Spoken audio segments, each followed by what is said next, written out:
رادیوی تاجیکستان تقدیم می‌دارد.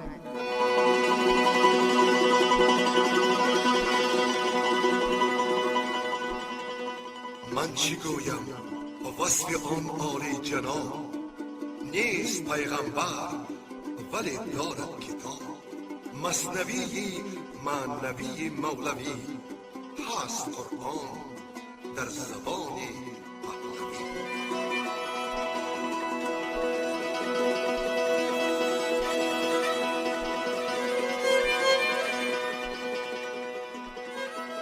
مثنوی معنوی. مثنوی معنوی.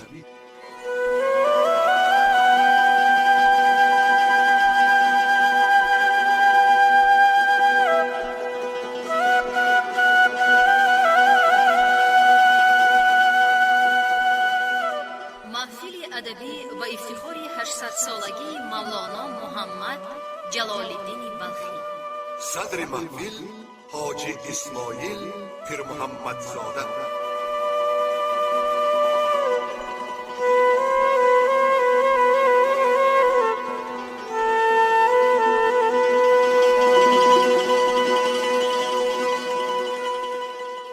شنونده های نهایت گرامی قدر، در خوانش اول مولوی از ناله روح که کشان کشانش می آوردم به سوی کالبد آدم، ناله روح که طاقت جدایی از عالم ارواح نداشت، هر که او از همزبان شد جدا، بی زبان شد گرچه دارد صد نوا.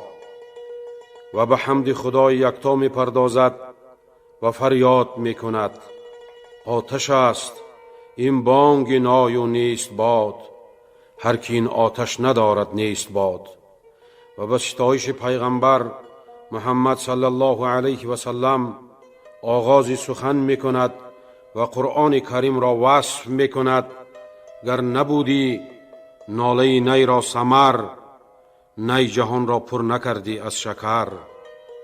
رشد و کمال اسلام در جهان شاهد حال است و ما هو الا ذکر للعالمین. ما قرآن را پند و اندرز حکمت برای عالمیان فرستاده ایم. بعد ستایش این مقدسات مولانا به بهترین حسیات انسانها عشق سر و کار میگیرد. از قصه های اسرائیلیات از احوال موسی علیه السلام حکایت میکند: جسم خاک از عشق بر افلاک شد، کوه در رقص آمد و چالاک شد. عشق جان تور آمد عاشقا، تور مست و خر موسی صاعقا. و در راه دیدار و دیدار بینی به خداوند بی عشق و عاشقی دیگر چاره را نمی داند.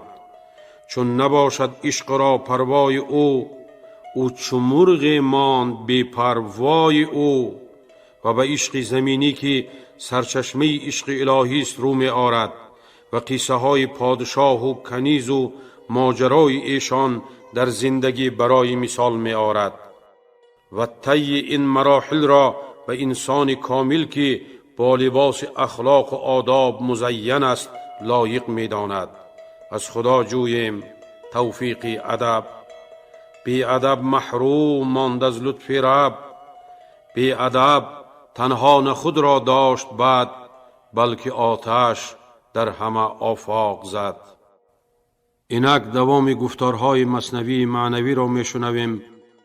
خواننده ها نظر یزدانی، شرافت عبدالنظر، خیرالله ابراهیم و حاجی اسماعیل پیر محمد زاده.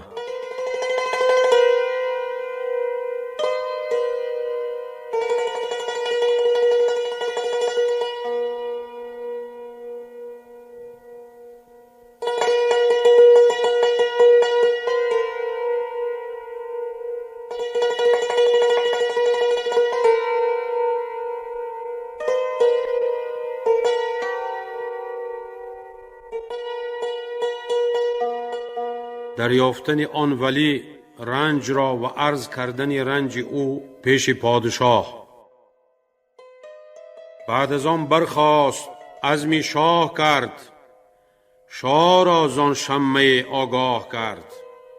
گفت تدبیر آن بود کان مرد را، حاضر آریم از پی این درد را. مرد زرگر را بخوان زان شهر دور، با زر و خلعت بده او را غرور. چون که سلطان از حکیم آن را شنید، پند او را از دل و جان برگزید.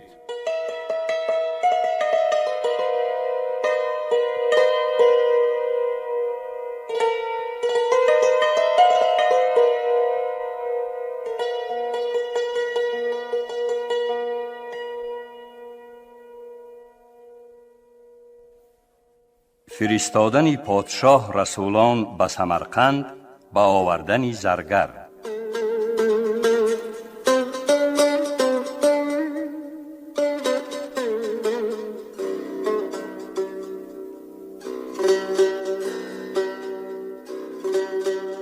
شه فرستادان طرف یک دو رسول، حاذقان و کافیانی بس عدول.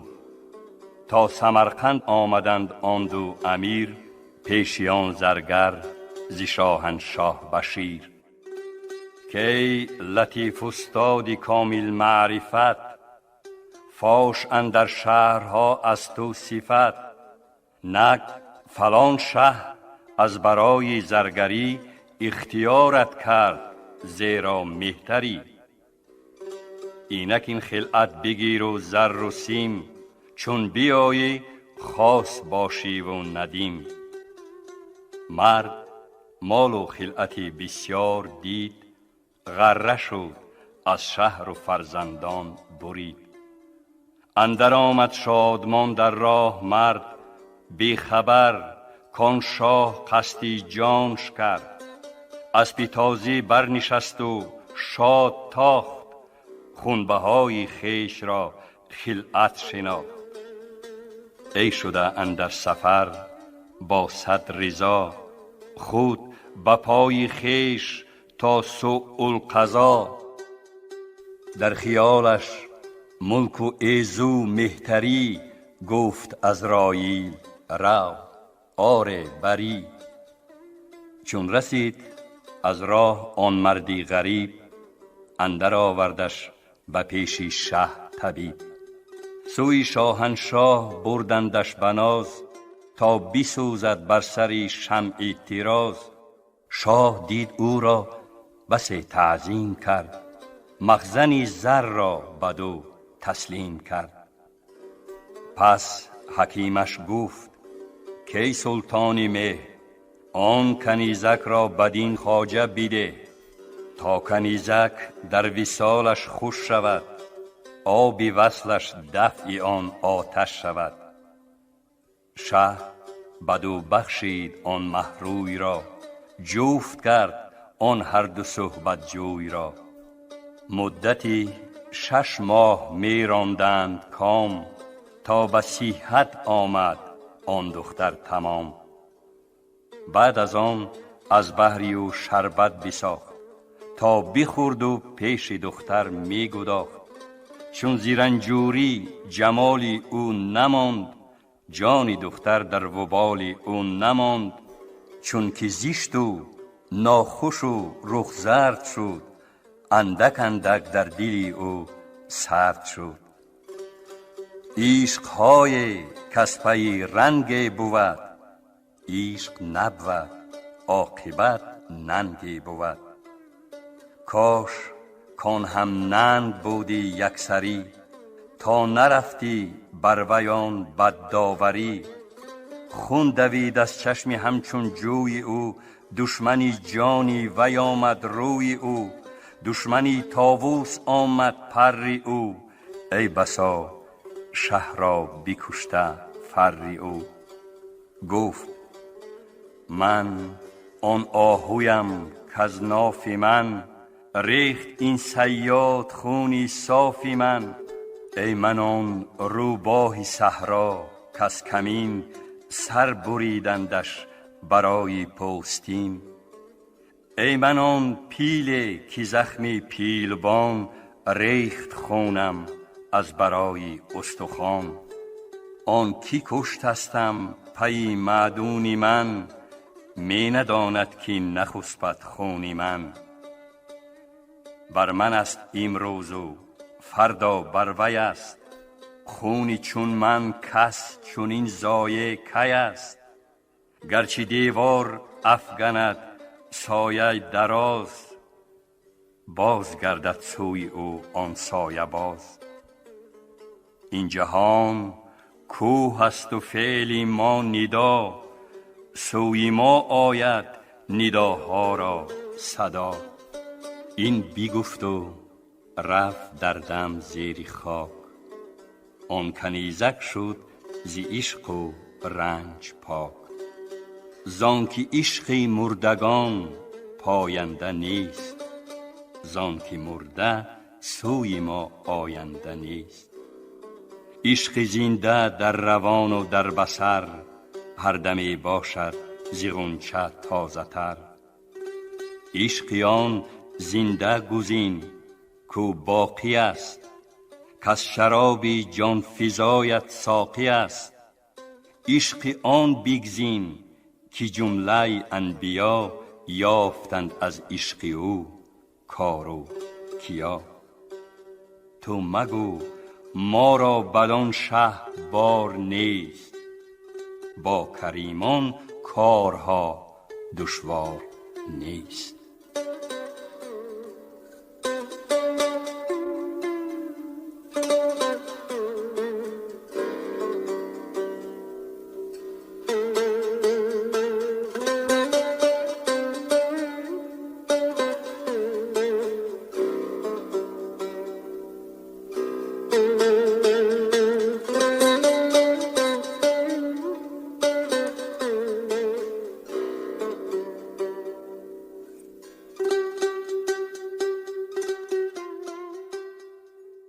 بیان آنکه کشتن و زهر دادن مرد زرگر به اشارت الهی بود، نه به هوای نفس و تأمل فاسد.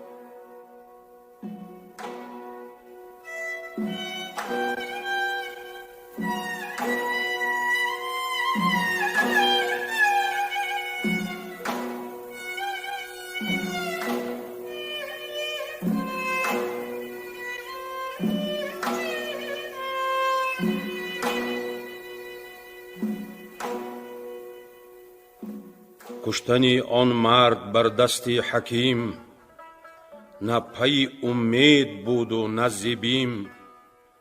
اون نکشتش از برای طبع شاه، تا نیامد امر و الهام اله.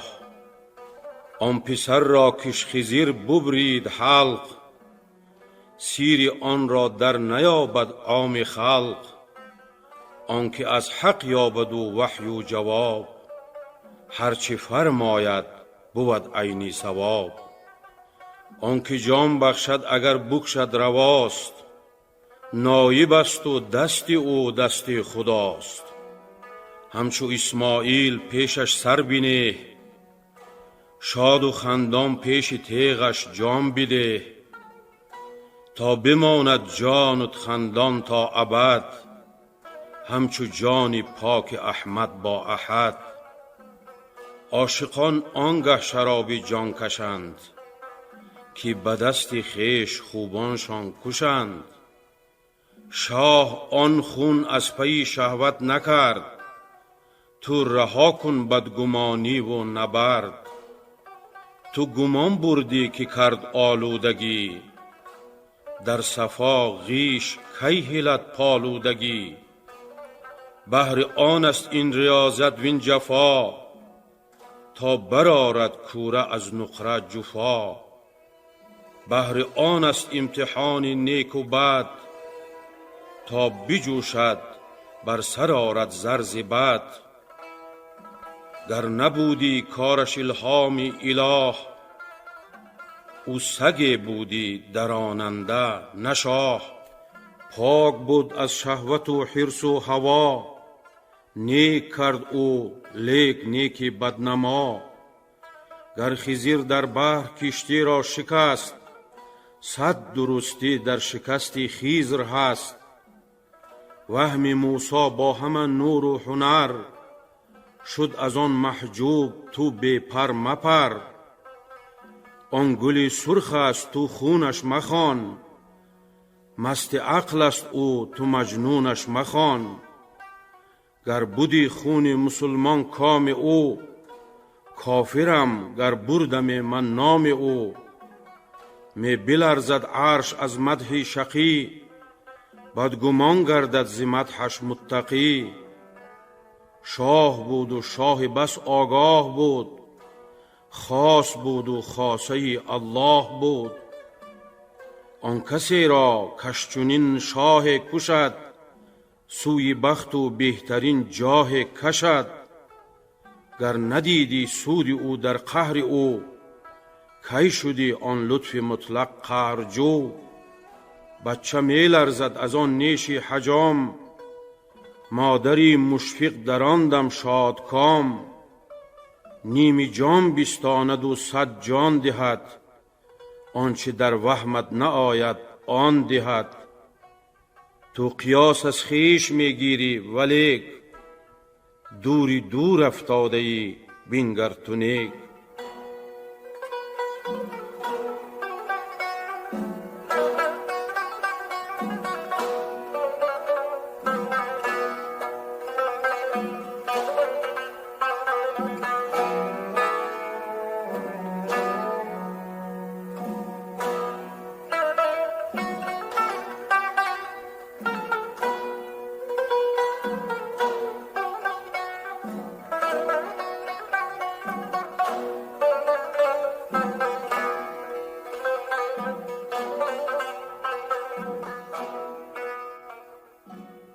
حکایت بقال و طوطی و روغن ریختن طوطی در دکان.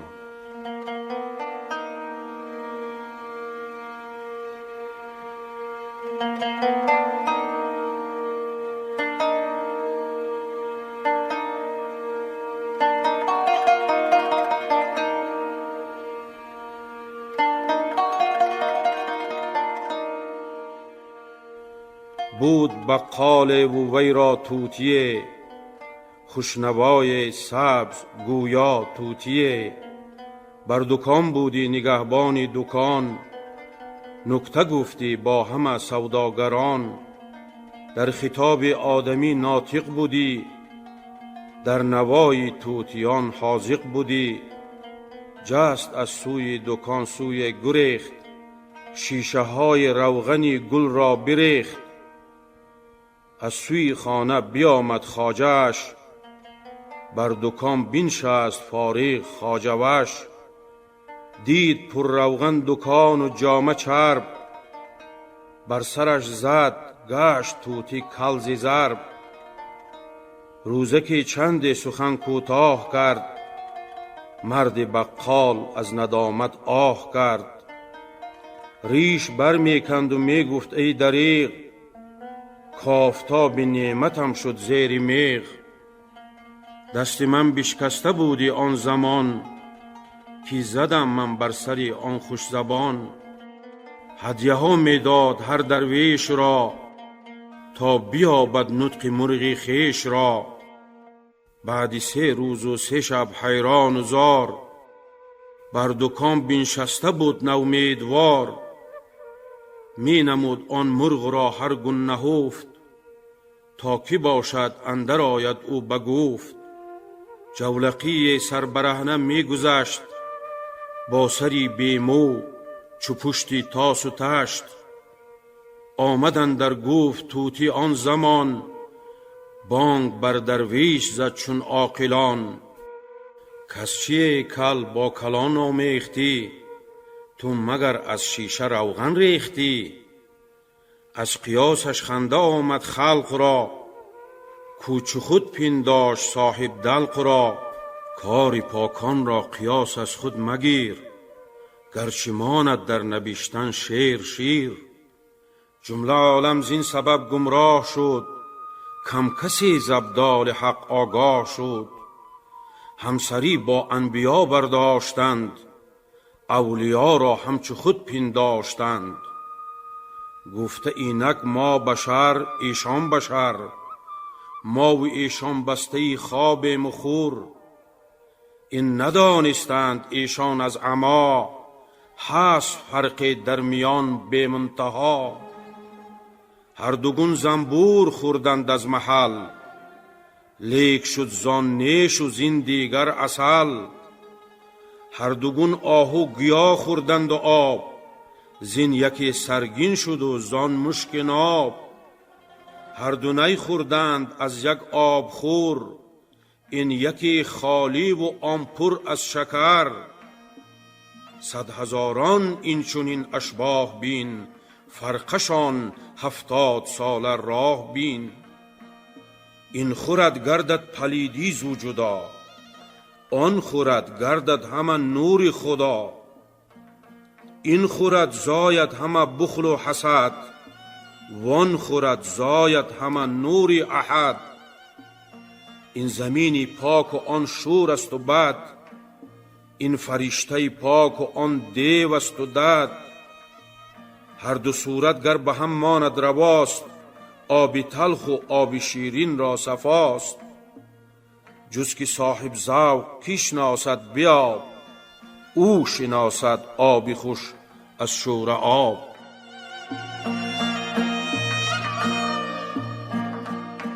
سحر را با معجزه کرده قیاس، هر دو را بر مکر پندارد اساس.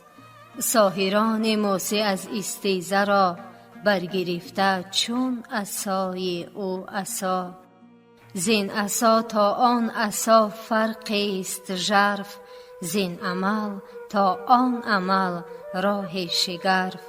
لعنت الله این عمل را در قفا، رحمت الله آن عمل را در وفا. کافران اندر میری با زینه تب، آفت آمد درون سینه تب. هرچی مردم می کند با زینه هم، آن کند که از مرد بیند دم به دم. او گمان برده که من کردم چو او، فرق را کی داند آن استیزه رو. این کند از امر و بهر ستیز، بر سر استیزه رویان خاک ریز. آن منافق با موافق در نماز، از پی استیزه آید نه نیاز. در نماز و روزه و حج و زکات، با منافق مؤمنان در برد و مات. مؤمنان را برد باشد عاقبت، بر منافق مات اندر آخرت. هرچه هر دو بر سر یک بازی اند، هر دو با هم مروزی و راضی اند. هر یک سوی مقام خود رود، هر یک بر وفق نام خود رود. مؤمنش خوانند جانش خوش شود، ور منافق تیز و پر آتش شود. نام او محبوب از ذات وی است، نام این مبغوض از آفات وی است. میم و واو و میم و نون تشریف نیست، لفظ مومن جز پی تعریف نیست. گر منافق خوانیش این نام دون، همچو کژدم می خلد در اندرون. گرنه این نام اشتقاق دوزخ است، پس چرا در وی مذاق دوزخ است. زشتی آن نام بد از حرف نیست، تلخی آن آب بحر از ظرف نیست. حرف ظرف آمد در او معنی چو آب، بحر معنی این ده و کتاب. بحر تلخ و بحر شیرین در جهان، در میانشان برزخون لا یبغیان. وانگهین هر دو ز یک اصل روان، برگذر زین هر دو رو تا اصل آن. زر قلب و زر نیکو در ایار، بی محک هرگز ندانی ز اعتبار. هر کی را در جان خدا بینهد محک، هر یقین را باز داند او ز شک. در دهان زنده خاشاک جهد، آنگه آرامد که بیرونش نهد. در هزاران لقمه یک خاشاک خورد، چون در آمد حس زنده پی ببرد.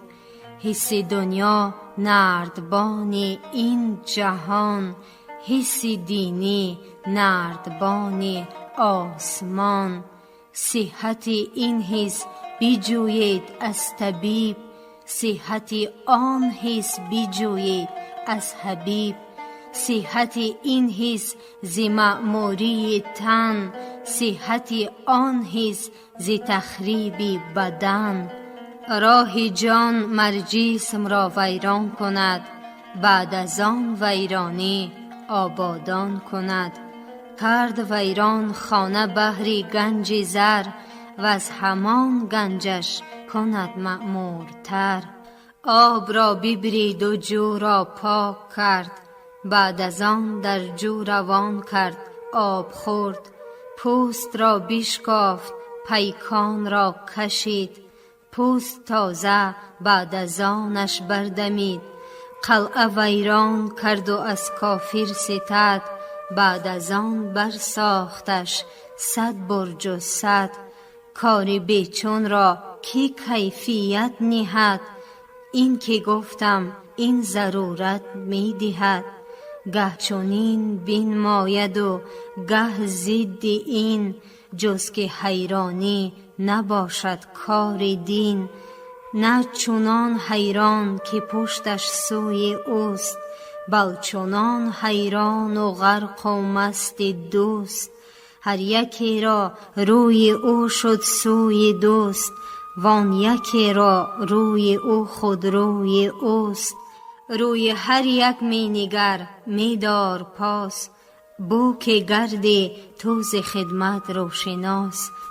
ای بسا ابلیس آدم روی هست، پس به هر دست نشاید داد دست. زان که صیاد آورد بانگ صفیر، تا فریبد مرغ را آن مرغ گیر. بشنود آن مرغ بانگ جنس خویش، از هوا آید بیابد دام و نیش. حرف درویشان بدزدد مرد دون، تا بخواند بر سلیم زان فسون. کار مردان روشنی و گرمی است، کار دونان حیله و بیشرمی است. شیر پشمین از برای گد کنند، بو مسیلم را لقب احمد کنند. بو مسیلم را لقب کذاب ماند، مر محمد را اولوالالباب ماند. آن شراب حق ختامش مشک ناب، باده را ختمش بود گند و عذاب.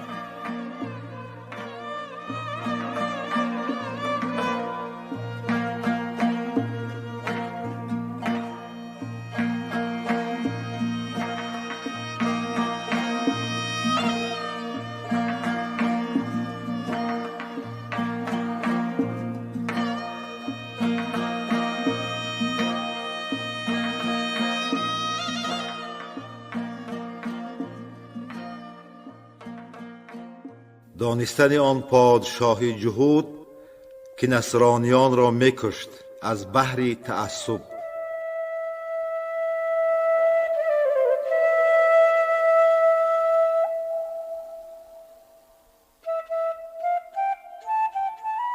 بود شاه در جهودان ظلم ساز، دشمن عیسی و نصرانی گداز.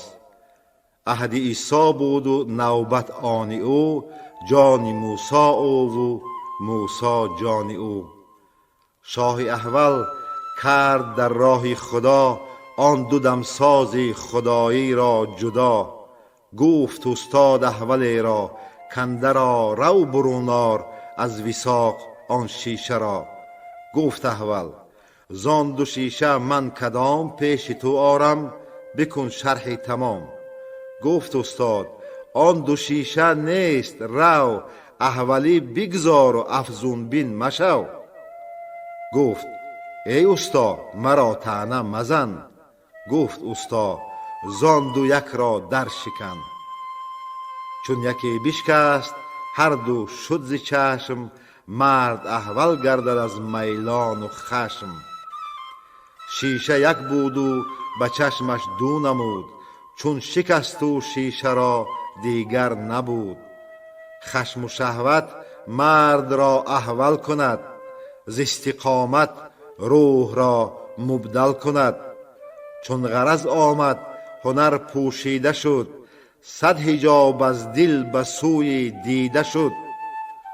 چون دهد قاضی به دل رشوت قرار، کی شناسد ظالم از مظلوم زار. شاه از حقد جهودانه چنان، گشت احول کل امان یا رب امان. 100 هزاران مؤمن مظلوم کشت، که پناهم دین موسی را و پشت.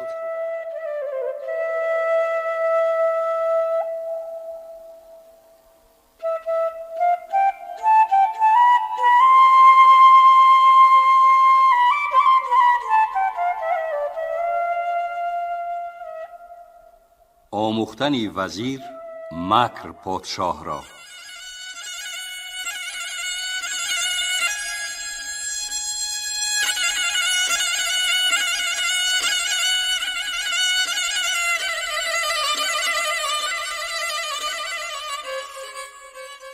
او وزیر داشت گبر و عشوده، کو براب از مکر بربستی گیره.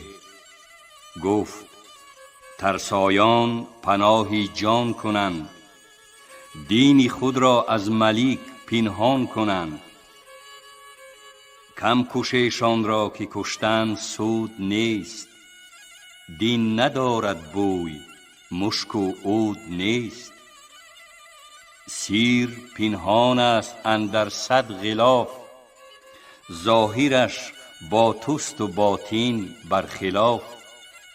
شاه گفتش پس بگو تدبیر چیست؟ چاره آن مکر و آن تزویر چیست؟ تا نماند در جهان نصرانی، نه هویدا دین و نه پنهانی. گفت ای شه گوش و دستم را ببر، بینیم بشکاف و لب بر حکم مور. بعد از آن در زیر دار آور مرا، تا بخواهد یک شفاعتگر مرا.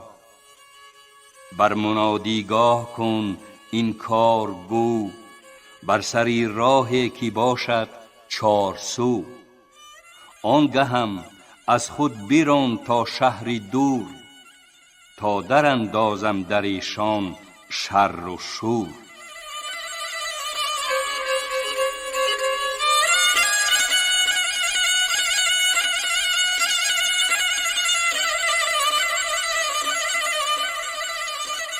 تلبیس وزیر به نصارا.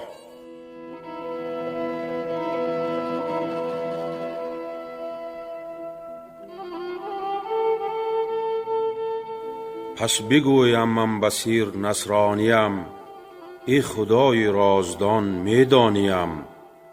شاه واقف گشت از ایمان من، بس تعصب کرد قصد جان من. خواستم تا دین ز شه پنهان کنم، آنکه دین اوست ظاهر آن کنم. شاه بوی برد از اسرار من، متهم شد پیش شه گفتار من. گفت گفتی تو چو در نان سوزن است، از دل من تا دل تو روزن است. من از آن روزم بدیدم حال تو، حال تو دیدم ننوشم قال تو. گر نبودی جان عیسی چاره ام، او جهودانه بکردی پاره ام. بهر عیسی جان سپارم سر دهم، 100 هزاران منتش بر خود نهم. جان دریغم نیست از عیسی ولیک، واقفم بر علم دینش نیک نیک. حیف می آمد مرا کان دین پاک، در میان جاهلان گردد هلاک. شکر ایزید را و عیسی را که ما، گشته ایم آن کیش حق را رهنما. از جهود و از جهودی رسته ایم، تا به زنار میان را بسته ایم. دور دوری عیسی است ای مردمان. بشنوید اسرار کیش او بجان. کرد با وی شاه آن کاری که گفت، خلق حیران ماند از آن مکر نهفت. راند او را جانب نصرانیان، کرد در دعوت شروع او بعد از آن. قبول کردن نصارا مکر وزیر را.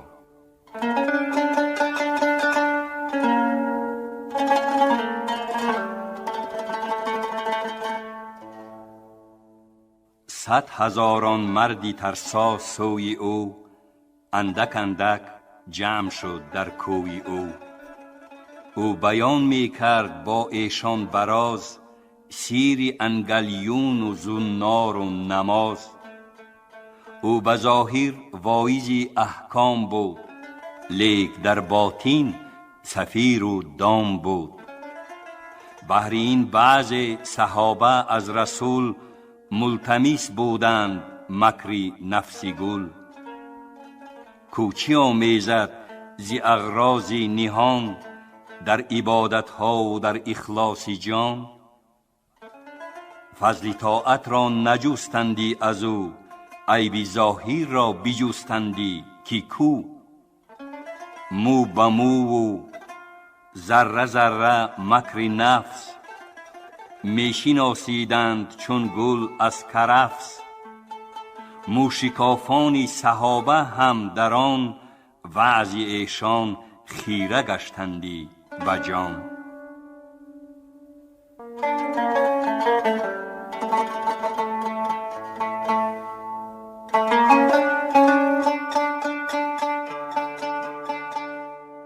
متابعت نصارا وزیر را.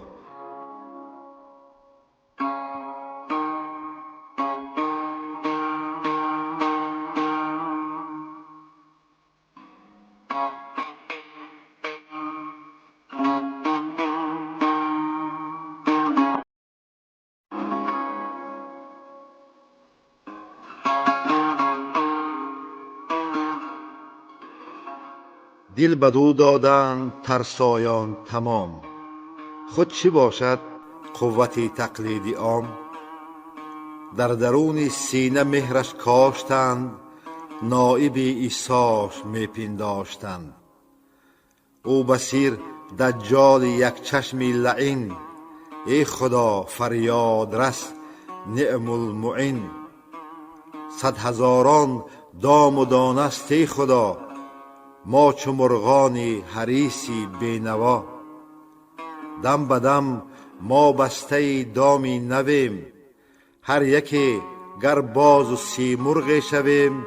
می رهانی هر دم ما را و باز، سوی دام می رویم ای بی نیاز. ما در این انبار گندم می کنیم، گندمی جمع آمده گم می کنیم. می نیندیشیم آخر ما به هوش، کین خلل در گندم است از مکر موش. موش تا انبار ما حفره زده است، و از فنش انبار ما ویران شده است. اول ای جان دفع شر موش کن، وانگهان در جمع گندم جوش کن. بشنو از اخبار آن صدر و صدور، لا صلاة تم الا بالحضور. گر نموش دوز در انبار ماست، گندم اعمال 40 ساله کجاست؟ ریزه ریزه صدق هر روزه چرا جمع می ناید در این انبار ما؟ بس ستاره آتش از آهن جهید، وان دلی سوزیده پذرفت و کشید. لیک در ظلمت یکی دزد نهان، می نهد انگشت بر استارگان. می کشد استارگان را یک به یک، تا که نفروزد چراغ از فلک. گر هزاران دام باشد در قدم، چون تو با مایی نباشد هیچ غم. چون عنایاتت بود با ما مقیم، کی بود بیم از آن دزدی لعیم. هر شب از دام تن ارواح را می رهانی، می کنی الواح را. می رهند ارواح هر شب زین قفس، فارغان نه حاکم و محکوم کس. شب چو زندان بی خبر زندانیان، شب ز دولت بی خبر سلطانیان. نه غم و اندیشه سود و زیان، نه خیال این فلان و آن فلان. حال عارف این بود بی خواب هم، گفت ایزد هم رقود زین مرم. خفته از احوال دنیا روز و شب، چون قلم در پنجه تقلیب رب. آن که او پنجه نبیند در رقم، فعل پندارد به جنبش از قلم. شمه زین حال عارف وانمود، عقل را هم خواب حسی در ربود. رفته در صحرای بیچون جانشان، روحشان آسوده و ابدانشان. و سفیر باز دام اندر کشی، جمله را در داد و در داور کشی. چون که نور صبح دم سر برزند، کرگسی زرین گردون پرزند. فالق الاصباح اسرافیل وار، جمله را در صورت آرد زین دیار. روح‌های منبسط را تن کند، هر تنی را باز آبستن کند. اسب جان را می کند آری ز زین، سر النوم اخو الموت است این. لیک بهر آن که روز آیند باز، برنهد بر پایشان بندی دراز. تا که روزش واکشد زان مرغزار، و از چراگاه آردش بر زیر بار. کاش چون اصحاب کهف این روح را، حفظ کردی یا چو کشتی نوح را. تا از این طوفان بیداری و هوش، وارهیدی این ضمیر و چشم و گوش. ای بس اصحاب کهف اندر جهان، پهلوی تو پیش تو هست این زمان. یار با او غار با او در سرود، مهر بر چشم است و بر گوشت چه سود.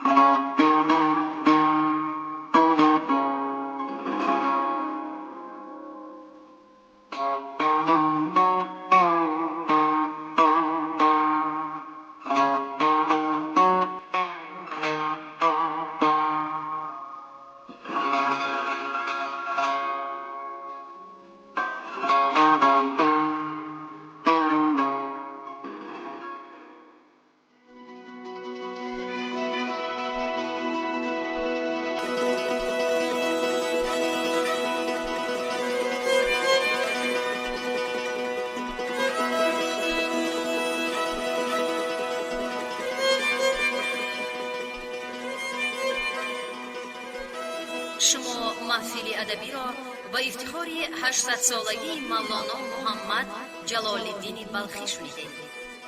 تهیه‌گر خیرالله ابراهیم، یاوری تهیه‌گر ایرج میرزا علی، منظم آواز برنای نظام، محرر عبدالقادر عبدالقهار.